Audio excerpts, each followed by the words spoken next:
Buenas noches, queridos casi colegas de 3338. Vamos a, vamos a presentar el virtual del Laboratorio 1, que está asociado con la ciclometría, ¿no es cierto? El laboratorio que se hacía, que solía hacer en presencial, se llamaba ciclometría en el altiplano. Ustedes ya tienen disponible la guía y más o menos en función de la guía es que se toma como marco este soporte orientativo respecto de lo que significa las propiedades ciclométricas del aire, que tienen una particularidad. Las propiedades ciclométricas del aire pueden ser fuertemente influenciadas por las condiciones de la altura, o sea, la presión atmosférica del lugar donde se quiera valorar estas propiedades ciclométricas del aire. La ciclometría estudia las propiedades del aire considerado como una mezcla aire-vapor de agua. Eso es la ciclometría. Y en términos oficiales, el aire atmosférico tiene contenidos de humedad, o sea, de vapor de agua, que le imprimen una serie de comportamientos que solamente podrían ser explicados a partir de esta mezcla que es el aire atmosférico, aire seco y vapor de agua.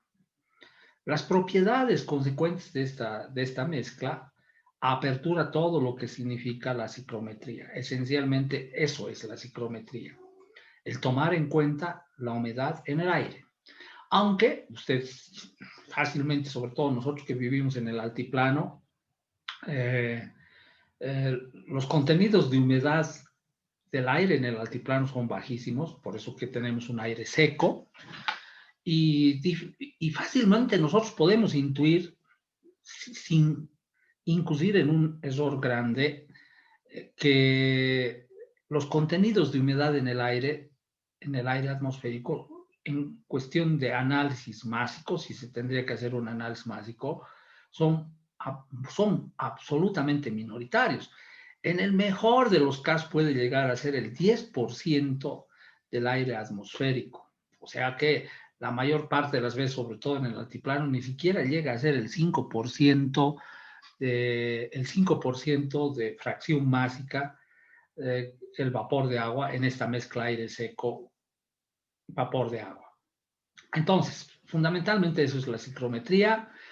¿Cuáles son los soportes conceptuales en los cuales la ciclometría desarrolla todo lo que significa la valoración de las propiedades ciclométricas del aire? Estos son sus tres pilares. Toda la teoría de mezcla de gases, que tienen como marco referente la ley de Dalton, la de las presiones parciales y la ley de Amagat. ¿No ve? La ley de los volúmenes parciales. Esta aplicación de mezcla de gases, de la teoría de mezcla de gases, le da un marco fundamental, por ejemplo, ya a partir de la ley de Dalton, asociada con las presiones parciales, y desde el momento en que se empieza a estudiar la ciclometría, de ahora en adelante, la presión atmosférica del aire, ¿no ve? Del aire que ahora, a partir de este momento, es una mezcla aire seco, vapor de agua, la presión atmosférica es la suma de la presión parcial del aire seco más la presión parcial del vapor de agua. Este es lo más explícito de la aplicación de la ley de Dalton. La ecuación de estado del gas ideal es la otra columna sobre la cual se desarrolla todos los recursos para valorar las propiedades ciclométricas del aire. Por lo tanto, esas tablas ciclométricas que ustedes ya seguramente, no, ya han visto, porque me han contado que hasta la anterior semana avanzaron ciclometría. Esta ecuación de los gases ideales es el otro pilar fundamental de los recursos que tiene la ciclometría para hacer estas valoraciones. Prácticamente las cartas ciclométricas están construidas con la ecuación del gas ideal. Fíjense qué funcional es esta ecuación. Y el otro pilar fundamental son las propiedades del vapor de agua. dentro de nuestra cultura son las propiedades del líquido vapor saturado del aire. O sea, las propiedades del líquido vapor saturado del agua.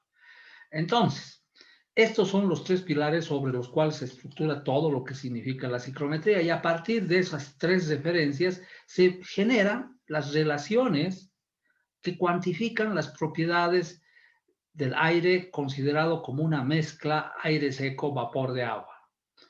Y a partir de esa columna teórica referencial tenemos las relaciones que nos permite calcular la humedad relativa, la relación de humedad creo que ustedes la denotan con el DOC, con B doble, y creo que llaman humedad absoluta o contenido de humedad del aire, el contenido de humedad del aire, la entalpía del aire atmosférico, considerado como una mezcla aire seco, vapor de agua, la presión parcial del vapor de agua, el volumen específico. Acá nos faltarían las fórmulas para calcular, y esas son las que tienen que adicionar, ¿no es cierto?, en su trabajo del informe, la temperatura de rocío, la temperatura de bulbo húmedo, que son las dos relaciones que no aparecen explícitamente en las referencias que les doy. Y con eso prácticamente tendríamos toda la columna vertebral de las propiedades más referentes psicométricas que hay. Es cierto que existen otras propiedades que son un poquito más implícitas, pero que definitivamente cuando se habla de psicometría, se habla por lo menos de unas 8 a 10 propiedades psicométricas. Pero las propiedades directas, las que al final de cuentas las restantes propiedades son valoradas a partir de estos parámetros, son estos. Entonces, aquí todas estas relaciones salen de esos tres pilares conceptuales teóricos que tiene la psicometría y que ha armado para valorar la presencia del vapor de agua en el aire atmosférico. Estas relaciones precedentes graficadas nos dan como son la estructura con la cual, graficadas esas relaciones, nos desarrolla la carta psicométrica, que, bueno, en esta época todavía sigue siendo un clásico, ¿no es cierto?, del aprendizaje de la psicometría, pero dada la masificación de los softwares, prácticamente esto ya está quedando obsoleto, ¿no? Pero es un recurso didáctico en donde se puede visualizar, ¿no es cierto?, en términos más objetivos, las propiedades del aire, las propiedades psicométricas del aire. Aquí está nuestra escala de entalpías. Ya ustedes ya les he enseñado el INGE, ¿no es cierto? Esta línea, cuidado, como es una mezcla una mezcla aire seco, vapor de agua, esta curvita de acá es la línea de vapor saturado en los diagramas. En un diagrama, si fuera temperatura, aquí está la temperatura de bulbo seco, temperatura versus presión. Esta es la presión parcial del vapor de agua, pero también en este eje se adiciona los contenidos de humedad o la relación de humedad, ¿no? Es kilogramos o gramos de vapor de agua por kilogramo de aire seco. Y estas son las curvas ya les he hablado, ¿no?, de humedad relativa, las curvas de volumen específico constante, estas son las líneas de volumen específico constante, estas son las líneas de temperatura de bulbo húmedo constante, y básicamente todo este es el universo de las propiedades psicométricas, y que en un avance súper importante ya en aplicar, pues básicamente la psicometría ya está en los niveles de aplicaciones de la ingeniería, todas esas fórmulas que tendríamos que utilizarse para cuantificar numéricamente los valores se encuentran disponibles a través de estas cartas psicométricas, haciendo más funcional y más rápida la valoración de las propiedades psicométricas del aire. Esta carta tiene la particularidad, es una cartita muy interesante, que te da la posibilidad mediante este abaco de hacer los ajustes respecto de la altura de estas lecturas que inicialmente son para 0 metros sobre el nivel del mar. Ya les ha debido hablar de la relación de calor sensible, las relaciones de calor latente. Aquí están sus escalas sobre las cuales, ¿no ve?, sobre este punto referencial se arman las curvas de relaciones de calor sensibles, relaciones de calor latente, etcétera, etcétera. Entonces, ya, es un repaso para ustedes. Ahora, el aporte que les voy a dar a todo esto,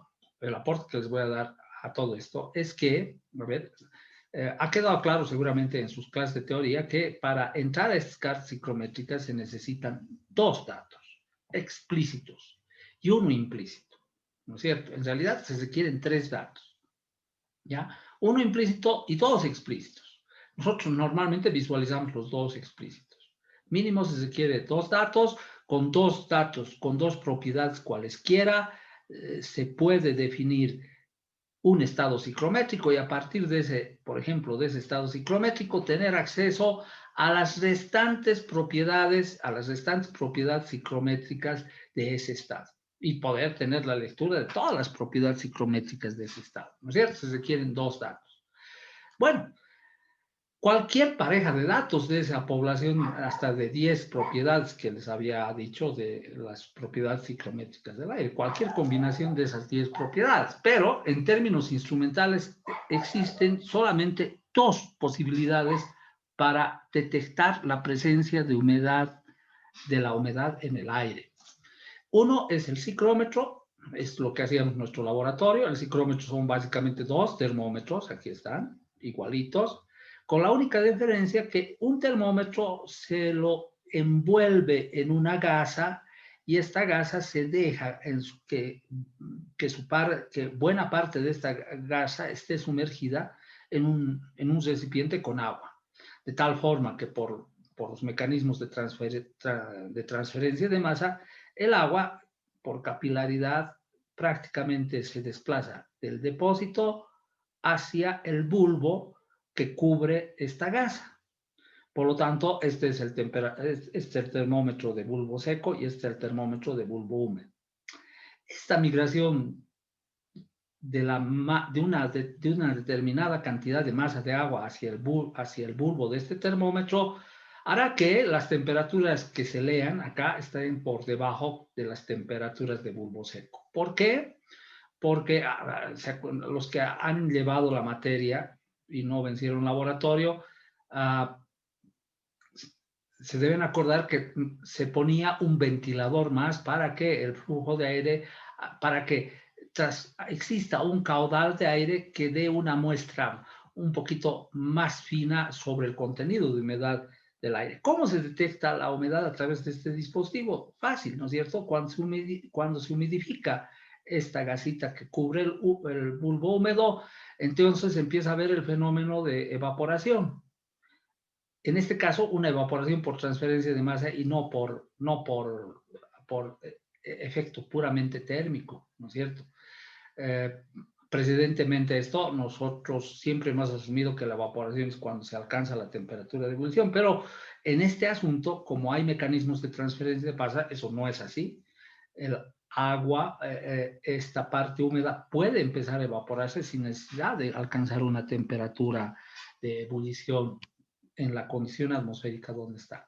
Ese proceso de evaporación, ¿qué hace? Todo proceso de evaporación está asociado con que para que se evapore el agua requiere calor. Entonces, el agua, para que se evapore de esta gasita, el calor que necesita para su evaporación lo extrae del bulbo de este termómetro, y al extraer ese calor del bulbo de este termómetro, todo esto se enfría y por lo tanto tenemos una temperatura más baja. Mientras más baja sea su temperatura, el aire está más seco. O sea, el proceso de evaporación es mucho más intenso y al haber mucha más intensidad en la evaporación, se enfriará más este bulbo y por lo tanto nos marcará temperaturas más bajas. Cuando el aire está casi saturado, entonces la evaporación de acá, les ha debido decir en teoría el profesor que el aire atmosférico tiene un límite máximo para tolerar humedad. Si sobrepasa ese límite, ese aire lo devuelve en forma de condensado, ya no lo recibe, ¿ya?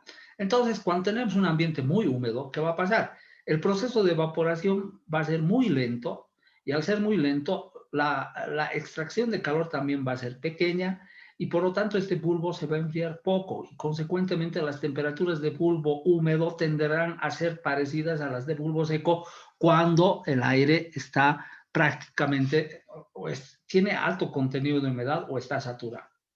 Entonces, ese es el principio elemental con el cual se puede detectar el contenido de humedad a través de este fenómeno de evaporación, con esa interpretación física. Nuestros primeros laboratorios, ya por el 2005, se hicieron con este instrumento que tenía don Freddy Cruz. No sé qué ha pasado, parece que se lo han arruinado, ¿no? O definitivamente don Freddy no me volvió a querer prestar, porque creo que el otro año todavía vi manipular este instrumento a alguno de ustedes, el ciclómetro.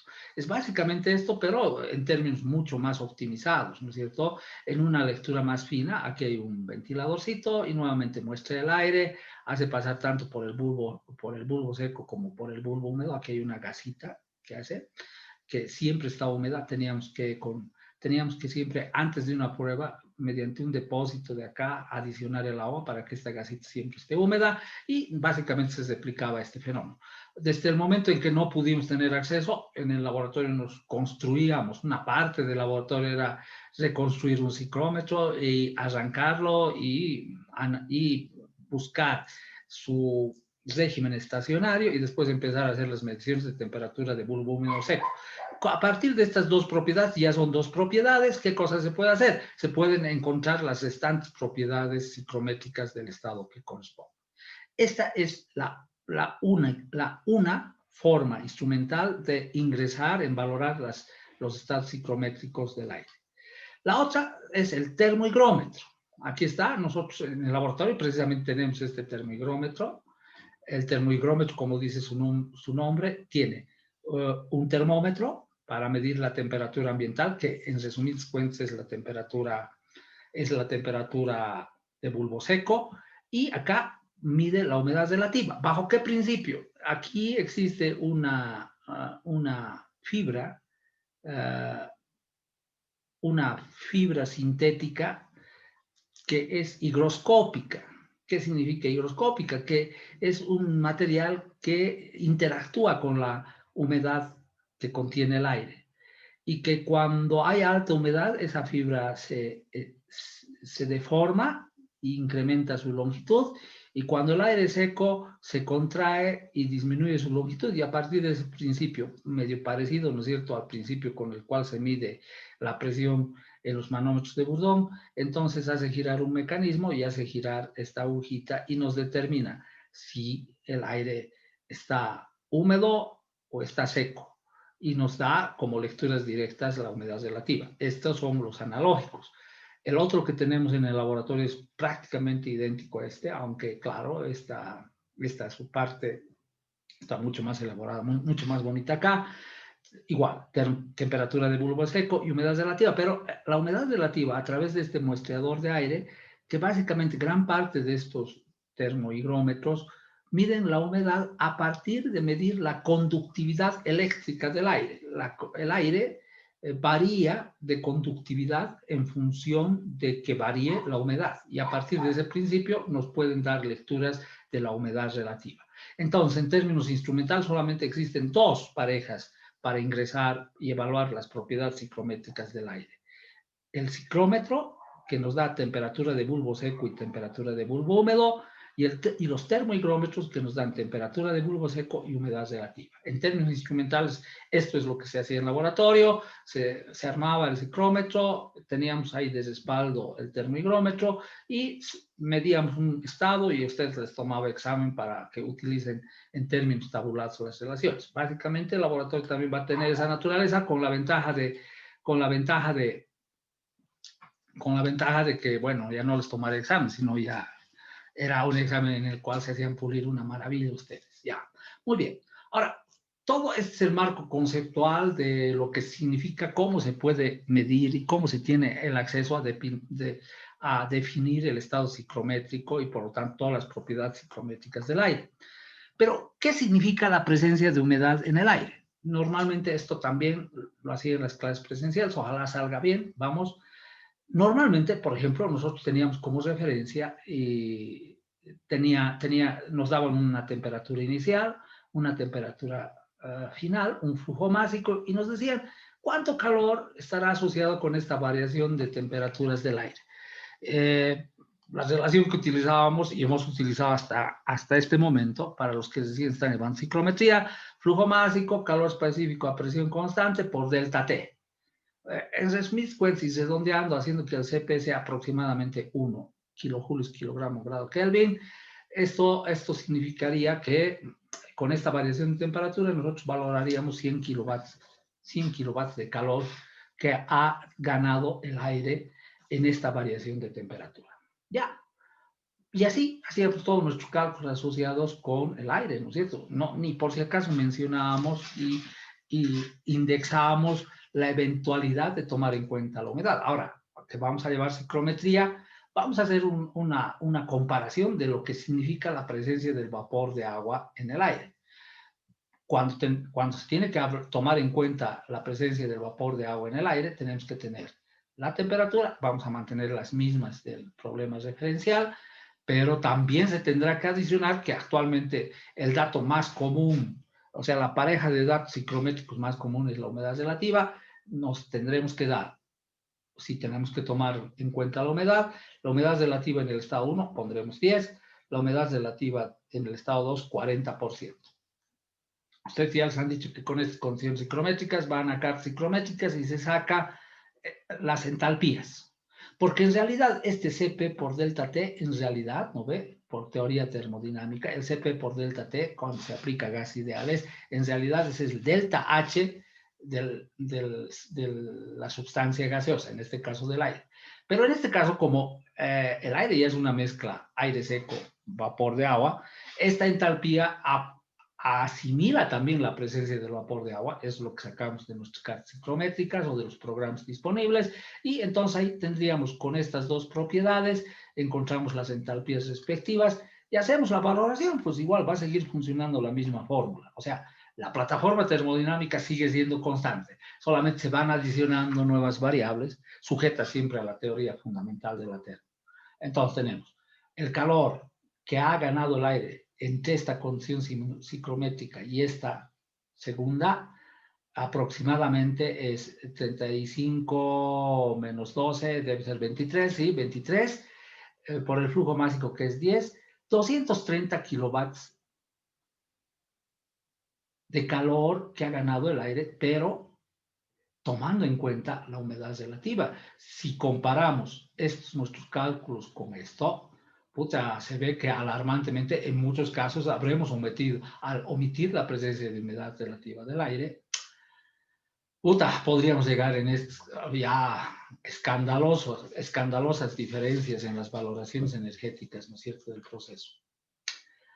Pero no hay que olvidarnos que en este proceso, por ejemplo, ha habido un incremento de la humedad relativa, y al haber un incremento de la humedad relativa, más o menos sería así, estaría puesto mi estado 1 para 10 grados y una humedad relativa de 10, aquí abajo, ¿no ve? Aquí están las líneas, y el estado 2 que está a 20 grados, me voy más acá, temperatura de bulbo seco, y la humedad relativa ya está medio cargada hacia el centro, tendríamos los dos estados ciclométricos.